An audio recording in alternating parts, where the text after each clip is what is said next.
So we want to get started today with a review of the agenda. We do have, and I'm very excited about this, the guest presentation by Trusted CI by Mr. Von Welch. Von, welcome and thank you for participating. And then we will have updates from myself.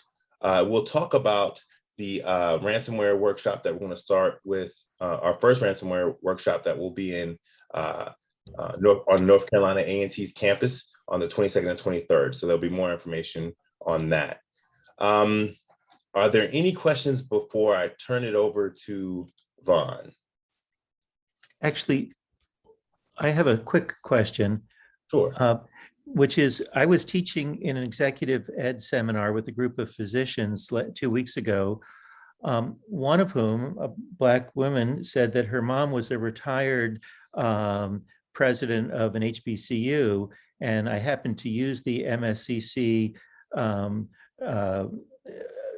materials as an illustration of what a charter might look like, just to talk about chartering. And she said, well, her mom, as a retired HBCU president, would be interested in coming to an MSCC meeting. And I thought you would be welcoming that, but I wanted to check for sure. Shall I send that invitation? Absolutely. For this meeting, the last Thursday of every month, we have an all hands meeting and everyone is welcome. So Great. If you have a friend, somebody who may be interested in their, maybe reluctant to dive in with both feet, we welcome them to the meeting. And also feel free to send them my information, right? If they would prefer to kind of ease in a little slower, I'm more than happy to find 30 minutes to introduce myself and introduce the MSCC to them as well.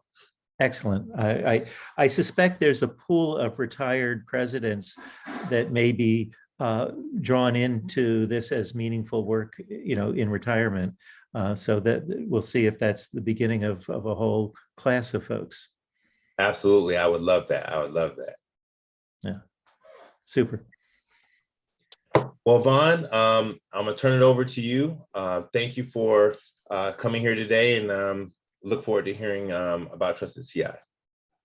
Well, thank you very much, Lawrence. And it really is an honor for me to present. I think this is such an important organization towards advancing the higher ed community. So I really appreciate the opportunity to speak. I'm going to go ahead and try to share my slides now. I admit that even after 2 years of the pandemic, this operation still makes me a little nervous, but we're going to give it the full go here. Emily, can you give me a thumbs up if it looks good to you? Thank you very much. So as Lawrence mentioned, I'm Von Welch, and I've got the privilege of being the director and PI for Trusted CI, that is Cyber-Infrastructure, NSF vernacular. And this is an organization that serves as the NSF Cybersecurity Center of Excellence. And I will talk a little bit more about Trusted CI in the second part of the talk. My day job, so to speak, is I'm the Associate Vice President for Information Security here at Indiana University. So I, besides the fact that I do this work for the NSF community, do have experience also with the challenges that many of you face on your campuses through my work here at IU. But primarily what I want to talk about is a little bit about what cybersecurity for science means, why this is, and then some of the resources that in particular the NSF makes available to help tackle this particular cybersecurity challenge. So let me just start by talking about what I mean for science here. So there's a lot of research out there that is regulated in some way, shape, or form. If you do research for the Department of Defense, or if you're doing health information, you've got HIPAA 800-71 sort of directives that you are going to follow. I particularly will use the term open science for kind of everything else, which is a lot of the National Science Foundation, what they fund. And so you can think of the astronomy, the climate science, the physics. You might often think of this as sort of the fundamental research that's going on out there. So I'm going to start to talk about why cybersecurity, what role it plays in supporting that open science. I know there's often some cultural assumptions there that scientists in cybersecurity are a little oil and water, but I would like to think we've made some inroads into helping them understand how cybersecurity can be supportive. And then I'll talk a little bit about what Trusted CI is and how it can help with this endeavor. So let me start by tackling a myth, which is we tend to heavily equate cybersecurity and the need for confidentiality. So if you think about newspaper articles you see around breaches, it tends to be about information that should have been confidential becoming non-confidential. It's leaked or it's stolen or whatnot. And so I can see from that misunderstanding then how if you're doing scientific research and you don't have confidential data, you can see cybersecurity as, at best a distraction. And part of what I'm hoping to do today is convince you that cybersecurity has a role. It's just not the role that we often think of when we're dealing with confidential data. And one point I hope to convince you here in this talk is what I mean by appropriate cybersecurity. And from my role, I totally understand, unless you're an IT company working on a cybersecurity product, cybersecurity in your organization is a support function. It is there to further your organizational mission. And it has to really understand that organizational mission. This analogy on the slide that I have is, if you think about the cybersecurity needs of a hospital, where you have got equipment keeping people literally alive, you've got health records, you have a whole set of needs for cybersecurity. Then you think about the cybersecurity needs of a bank, huge amounts of effort needed to make sure somebody doesn't change an 8 to a 9 or add a 0. Maybe not the same sort of life critical functions, but still obviously some very important data at play there. The cybersecurity program for one would not work well for the other, even if they're both very well suited and very well formed. Like equipped, I would not particularly like to be in a hospital that is using a cybersecurity program created at a bank. And so from this, you can infer that a lot of the cybersecurity programs out there created for the DoD or healthcare may not work well when you're working on a physics project or a climate science project or many other different types of research. And what I have come to think of is, is really important for cybersecurity for these open sciences are, these words which hopefully speak well to the scientists. We want to talk about the trustworthiness of their work. It's very important to them. Can their data be believed? Can their results be believed? Are they trusted? Are they productive? I'll give some examples, right? If they're having to, lose precious research time because they're dealing with, instruments that have been taken off by a cybersecurity attack, this is a big problem. And then I'll touch upon what I think of as the holy grail, which is reproducibility. If you're doing your science today and then it doesn't go the same tomorrow because of somebody is manipulated, you have real challenges. So trustworthy data, usually the thing that easily comes to mind on this is you imagine something like climate science that has become very politicized. And here just even the insinuation that data may have been manipulated either by internal attackers or outside attackers can be enough to call this these scientific results into question. And I mentioned productivity. Availability tends to be a big one. Almost every scientific instrument these days has a computer attached to it and relies on that computer to operate.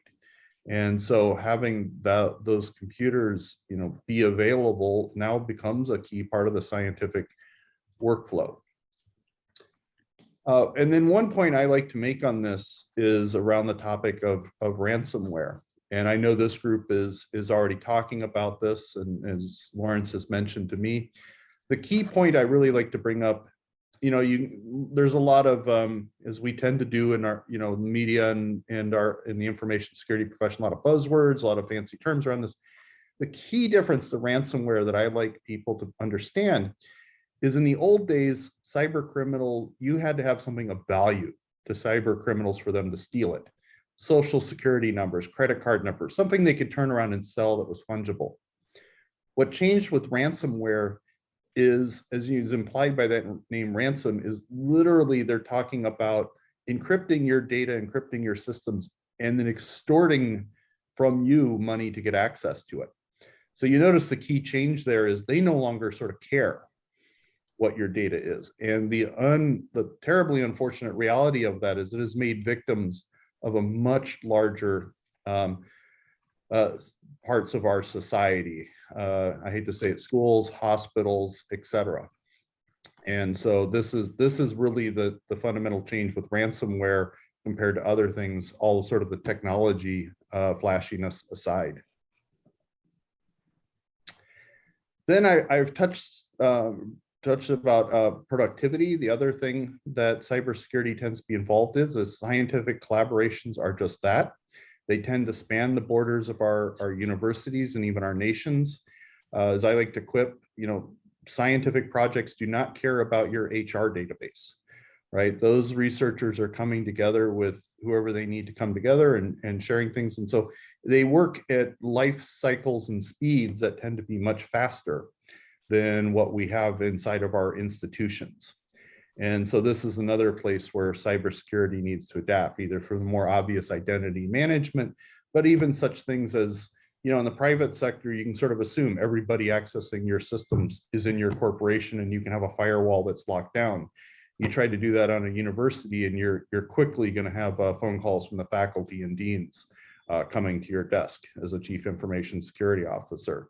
So there's a change there.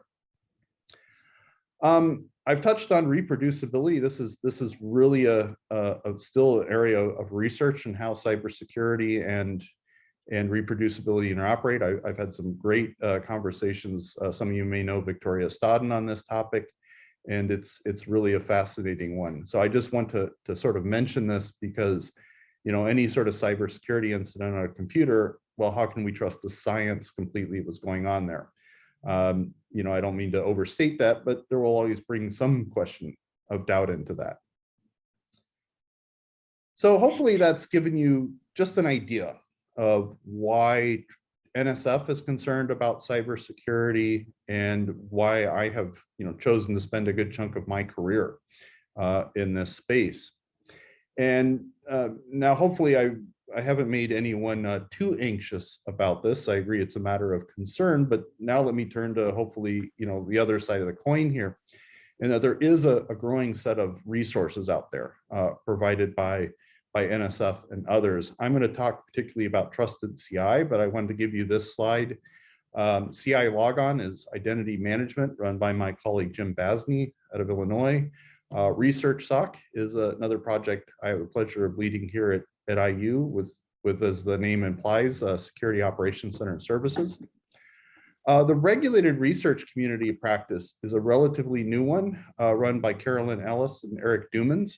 It's a very important one. You notice back to my first slide, I'm talking more about the open side. This is a community of practice that is tackling more that regulated side, the 800-171, the CUIs, the HIPAA, et cetera. And so that's another really exciting resource that has recently been funded by NSF. And then speaking of NSF funding in the lower left here, I always mention the Cyber Security Innovation for Cyber Infrastructure, or CICI program that is run by Rob Beverly and Kevin Thompson out of the NSF Office of Advanced Cyber Infrastructure. And this is a solicitation. It actually has an open solicitation right now to fund work in the community to advance cybersecurity and the support of science. So this is another great resource that's out there. With that quick survey done, let me turn now to just telling you a little bit about Trusted CI. I won't read the mission through you here in detail. You can read it yourself, but the thing to take from this slide is we are out here to try to help the community tackle cybersecurity for science challenges, both a servant and a leadership role. We're here to serve, but we're also here to advance the state of knowledge. We are a distributed community with the various centers that are marked on there. I have to abashedly mention Internet 2 is a little bit old. Hi, Dana. So this slide needs to be updated, but the other institutions are accurate at this point. And so why does Trusted CI exist? And I've mentioned already a couple times enumerated list of science projects, but if you step back for a second and look at the NSF portfolio, it truly is vast. These are the different areas that NSF funds, and it really is the case the first order, right? If it doesn't fall in NIH or DOE, it's by default, NSF probably funds it, and they probably also do fund things that would cross over into the NIH and DOE space. So there's quite a bit of heterogeneity out there in the NSF space. And the NSF funding, now over $8 billion a year, they make over 12,000 awards a year of different projects. So you have a huge number of projects in a huge area of space and quite a range of size. Just as a data point, for FY21, there was 800 and some odd awards over $1 million. So yes, there's a lot of small ones, but there's a number of big ones in there. And what this means is that NSF does not, as other federal agencies do, mandate particular cybersecurity programs to its awardees. It instead gives them the flexibility to do the right thing. Some people consider that flexibility, they just wish they were told, but I think if you think about the heterogeneity of the different awards that NSF funds, there's no one size that fits all for those awards. And so part of the reason why Trusted CI was funded was to help the community tackle this challenge. Just a few bullets here. Trusted CI is not a vendor or an auditor. We work with projects. We're not here to report you to NSF or anything like that. We're here to help you tackle cybersecurity challenges. Obvious ones being getting started on cybersecurity, but we also do more advanced challenges, such as evaluating particular pieces of software or helping with more advanced projects on that. We also build a community. Some of you may be aware, every year, it'll be October 18th through 20th this year, I believe, we host the NSF Cybersecurity Summit, where members of the community can come together and share experiences and network. We also help to advance state of practice. And then we also, by the way, we're aware that we are experimenting with different ways of engaging the community. Trying to engage scientists on cybersecurity is not a natural. And so we do go about and trying different ways of getting our messaging out. Impacts, I won't go through these numbers, but I'm extremely proud of what we've done. We've now been around for 10 years since we started in 2012. We're on our third award, and we've had what I hope is a very positive legacy of impact across the community, and we would love to figure out how to include your projects in institutions in places that we've helped. A lot of what we do is freely available on our website in terms of best practices guide. There's a sort of a sampling here on this page, but always encourage, if you're looking for answers, to see if we have worked with somebody before and tried to capture what we learned and put that out there. And as I say, this is all free for the community based on our NSF funding. One piece of our work that I always like to promote is what we call the framework. This is our observation that many projects don't know where to start from cybersecurity.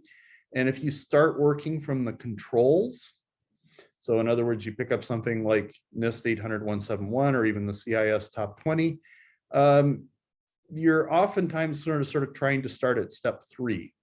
And the first couple steps are sort of figuring out what role cybersecurity has for your organization's mission. How are you going to govern it? How are you going to fund it? So there's various steps that organizations tend to need help with before they go about trying to jump into the trenches on this. So with that, coming to the end of my my talk here. This slide is hopefully just gives you ways that you can stay in touch and learn about other resources we have. We have, you know, email lists, social media, etc. And I'll just like to say a little bit tailored here. We really look forward to working with the MSCC. Couple synergies we have here. I mean, first of all, we really like the collaboration to help connect the different communities and get our knowledge out to yours. But we're also both in the area of trying to connect and build communities in the higher education and research space, and think we have valuable lessons to share in that. So with that, I would like to thank you all for your attention, and thank, of course, the National Science Foundation for making our work possible. And I'm going to quit sharing and turn the floor back over to Lawrence. Vaughn, thank you for, first off, sharing your presentation, and thank you for making the time. I do have a couple questions before we open it up to the floor. Just for clarification, with Trusted CI, is it only for NSF projects, or could it be for any topic or any issue that an organization has? It's a very good question, Lawrence, and one we wrestle with. The simple answer is, if you're an NSF project, we're clearly for you. If you are an institution of higher education or a research organization, and you can explain to us how your challenge impacts, say, the NSF research being done, or helps your organization prepare you to, say, be more competitive for NSF research, that really helps us in fitting it into our mission. So we kind of have that scope. That said, you know, if people have small, short questions, please send them to us, and we always sort of do our best. We just know we can't do everything for everyone. So we really are trying to focus, you know, on NSF research, the higher education and research community, and doing what we can for them. Absolutely. And the reason I ask is because as I talk to members of the MSCC community, oftentimes they are not, they have not received NSF awards for various reasons. And sometimes it's because the cybersecurity posture that they have at their institution. So ideally, if they could partner with Trusted CI to help, you know, either document or bridge those small gaps, because, you know, as I understand, they're not gaping holes, but there are little things that could be done to get them across the finish line. And I'm hoping that, you know, building a relationship with Trusted CI would kind of answer the call that they need. Absolutely. That would be somebody we'd be delighted to work with. Absolutely. Thank you. Bobby, I see you have a hand up. Yeah, I was just a little interested in a couple of things, actually. So the webinars that you have that are happening every fourth Friday, are there any requirements to be a part of that? Can others join it? They're announced on our email lists, which are open to the public. We have both a discuss and an announce list. The announce is low volume. Frankly, the discuss isn't that high of a volume, and they're open to anyone who wants to attend. Are there webinars in particular for people who are new to this subject that want to get introduced to some of the common terms? Do you schedule that kind of thing, like a primer, to get you up and running on this? Or is that something you do in another way? We do archive all of our webinars, Bobby, so they're all on a YouTube channel. And I am certain we have done one that is of what you are asking about. I don't have a pointer to it off the top of my head, but I will take an action item to go back and suggest a particular one to start for you. Okay, thank you. I really appreciate that. Any other questions or comments?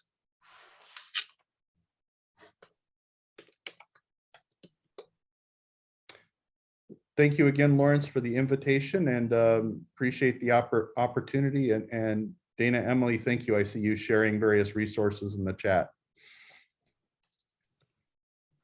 Thank you, Vaughn. I really appreciate it. Thank you for all your work that you do with Trusted CI.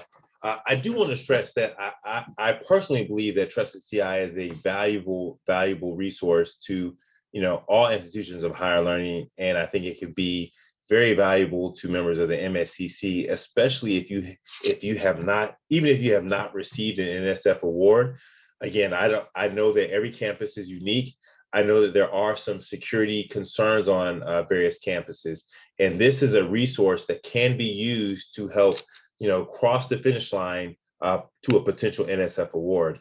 Every campus is different, every situation is different, but I think that this is a good resource to start. At least ask the question if you are having some issues when it comes to the cybersecurity part of your documentation for an NSF grant, or really cybersecurity as a whole on your campus. Again, I see the MSCC as being the connective tissue for MSIs and other organizations that can help bridge that gap.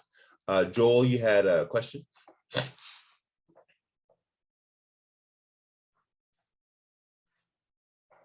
You're on mute if you're speaking. Sorry about that. So Vaughn, I have a question that I think will be of interest to everybody here. It's a more general question, but perhaps there are specific implications for HBCUs, TCUs, HSIs, and other MSIs. But as you look ahead, say for the next 3 to 5 years, and you look at the landscape of cybersecurity and trusted CI, what are the things that are on the horizon that you worry about, that keep you up at night? And by the way, what are the things on the horizon that you're excited about that may be in the solution space? But in other words, sort of, it's so hard to predict the future on when it comes to accelerating technology. But based on where you sit, what do you see looking ahead? Joel, so I promised Lawrence there will be time in the meeting after I'm done answering this question, so I'll keep it brief. But thank you. It's a really good question. Right. Feel free to go ahead, Vaughn. It's more important, but feel free. Joel, and strangely, it's sort of the same answer to both questions. There's a lot of increased emphasis in cybersecurity right now inside the Beltway. A lot of it under a broader context of research security, which is a lot more than cybersecurity, but cybersecurity falls under that. And here's what both delights me and scares me about that. I mean, one, it's always good to see one's own area of interest receiving increased attention right from our national leadership. On the other hand, I'm really concerned about what happens if they don't do it well. And they, for example, you imagine a worst case scenario, they just sort of say, dear researchers, we're tired of dealing with the fact that astronomy is different than healthcare, is different than DoD. You all are just going to do 800-171 everywhere for all different types of research. And the result would be a disaster. We would be spending lots of time implementing controls that weren't appropriate for a particular type of science. It would not only be inefficient, it would be ineffective. It would be like walking into that hospital and saying, you're going to do security like a bank, right? It would just be awful. And so this is actually the biggest concern I'm seeing on the horizon right now. And I spend a lot of time actually with our federal relations folks. And I think in particular, it would be a serious problem for smaller institutions, which I recognize there's some correlations here with the minority serving institutions and the smaller institutions, because they have typically less flexibility today to adapt to cybersecurity in general, much less research cybersecurity. And so I really worry about that setting up additional barriers to them entering the research space, which would just be a horrible outcome from the increase in cybersecurity. So I could go on about this topic, but that is my number one concern today. Very helpful. Thank you. Right. And I would like to add a little bit of color to that, just from my experience on the military side. I am a colonel in the Army. I'm assigned to the Joint Staff, and I've worked on projects inside the Beltway concerning with dealing with cybersecurity at AR Cyber and Cybercom. And the threats to intellectual property and data are increasing exponentially, and they're going across various, we'll say, genres of data, whether it's banking, hospital, institutions of higher learning, and our adversaries are aggregating this information to get an intellectual advantage. So our government is trying to figure out, how do we set a standard, right, for security across the board, right? And unfortunately, sometimes the people that are trying to make these decisions aren't experienced in the realm of technology, right? So they think, well, NIST is a great standard, so 800-171 should work for everyone. Well, it doesn't, like Vaughn was saying. And to kind of whittle it down to institutions of higher learning, why it's important is because our adversaries, or there are adversaries of the United States that want data from the research that potentially your institutions could be doing. They do a number of things with it. So I have spoken with some people who say, Lawrence, I'm not doing anything serious, right? I got some I was about to say soldiers, forgive me, some students who were working on a biology project, and we're tied into a data bank or a data lake or something like that, right? It's not a huge threat, right? Do we really have to? And the answer is yes, because right now we can't imagine how they're aggregating data and what they're using it for. And I will say, in the next few years, I would not be surprised if there is some sort of federal mandate that says, hey, here is a standard for security, maybe for institutions of higher learning. Here's a standard for security for banking. Here's a standard, and that's where they're trying to get to. We do know that there are standards of cybersecurity for NSF grants and awards. I think that that's where this group should focus.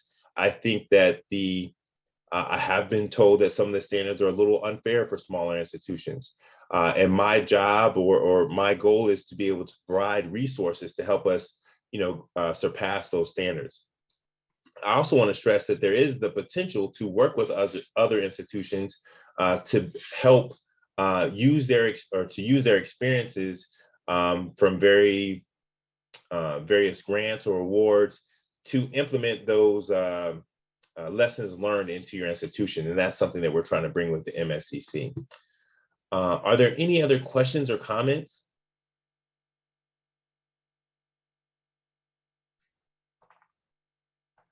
Nothing heard. Vaughn, again, thank you very much. I think this is, a very timely topic and has been very beneficial. Thank you.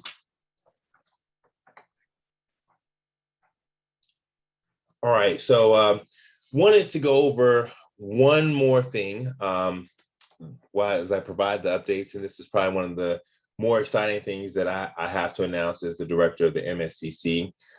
We are on for our ransomware workshop at North Carolina A&T. Many of you should have the save the date email. If you do not, please reach out to me. I think we sent it out yesterday to several people on our email distro. So if you do not have it or you did not see it, please, please, please let myself or Emily know, because it's important that we have you on the distro list. Also, if there's somebody else that you think would be interested, please let us know. We are more than happy to send it to them as well. One of the things that I do, a couple things I want to highlight about the Save the Date is the workshop is on the 22nd and 23rd on the campus of North Carolina A&T. So please let people know. The intent for all of our workshop is to start to build a community of interest. The workshop is just the beginning. Yes, the topic is on ransomware. We're going to be connecting resources for all members of the MSCC, but particularly we want to use these workshops to, build that community of practice within a 250-mile radius. So that's very important to us. Everybody's invited. We have 5 workshops scheduled. We have one in Jackson State later on this summer. We have one at one of our TCUs, Salish Cooney. That will be later on this summer. Also, we have one scheduled for Claflin and Alabama A&M. We have tentatively one scheduled for Howard. And those workshops will cover about 80% of almost 90% of our HBCUs. And we are working to add additional workshops. So if there is not one in your area that's already scheduled, there will be one, potentially there will be one.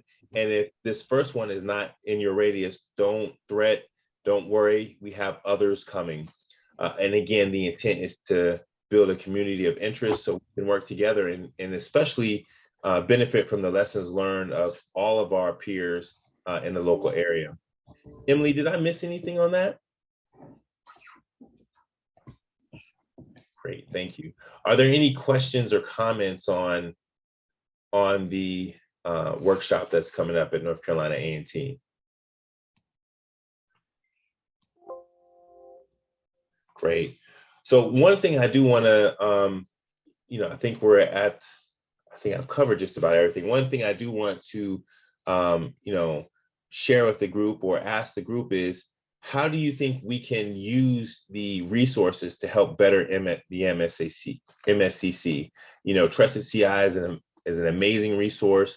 What can we do as the MSCC to bring resources to the group as a whole to help increase opportunities for cyber infrastructure, access to research infrastructure, access to cybersecurity? I'm open to that, and I really learn a lot from these type of discussions, and it helps us drive our intent and focus our energy on things that you all will see useful. I see a hand. Bobby? Yeah, I think the biggest thing we can do is awareness and then getting people the context of what these kinds of services can be for them. So again, most of our institutions are probably entertaining their first NSF grant if they've done maybe one or two of them as a rare case. But I think it's a chicken before the egg kind of deal where you want people to understand that these resources are here, they can utilize them, help the system to get to the grant level and then apply. And we can be a good way of hearing that story and case study. So my thought would be that let's find ways to make sure the awareness is there about what these services are and how they can utilize them. Thank you, Bobby. I do want to address a comment in the chat. And I want to make sure I understand what they're saying. And I'm gonna read the comment, and if I'm off base, please let me know, because I want to make sure I address this. It says HBCU presidents are concerned about how to collectively address the issue of bomb threats and how to increase cybersecurity for their school. Recently, one PBI had to close their doors due to a ransomware attack. Said, you are not talking about what I am asking. Meant to say you are now talking about my issue. So I just want to clarify, are we not, we can't help with the physical threats, with the bomb threat. So I'm tracking on that. But as far as the issue of cybersecurity, are you saying we're not on track with that, with what we're presenting with trusted CI and ransomware, or are you saying we are and you want to hear more of it? And maybe I just open it up to the group. So it's, again, I'm not trying to isolate anyone, but I do want to understand the concerns as the collective concerns from the group.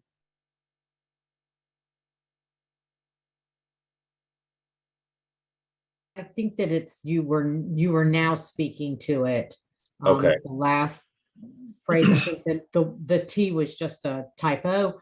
Okay. And I would agree with that. I think that if we were to something that I've heard almost every leadership meeting with the chancellor is, how is our posture? How is our cybersecurity posture? What are you doing? What's next with that? And it is never ending and exhausting. And I think a group like this would be, and I'm just going to put it out there, some of us would be more comfortable if we weren't recording some conversations, and then maybe we could do a bit more sharing of what our current situation is and what strategies we're using. Some folks who might have had some type of activity, they might not want to share that in a recorded situation. So I would just put that out there. if there was, okay, we're going to have business for the first 30 minutes, which is going to be a presentation, whatever. The last 30 minutes, we're going to turn the recording off and we're going to get real about what's happening in our campuses. That might be value add. And then I love the presentation from Vaughn. Piggybacking, which I know isn't a word, on that might be, okay, here's a school that has engaged with Trusted CI, so we can see what it looks like, right? Because I just was clicking while he was talking, and there's a lot there. And I get analysis paralysis, right? I hit across every single one of those things, but I don't ever stop on anything long enough to absorb it. So I think, yeah, just kind of putting those comments out there. But I love the presentation today, and I wouldn't want that to not be included as well, because that was really helpful for me, because I knew it, but I forgot it.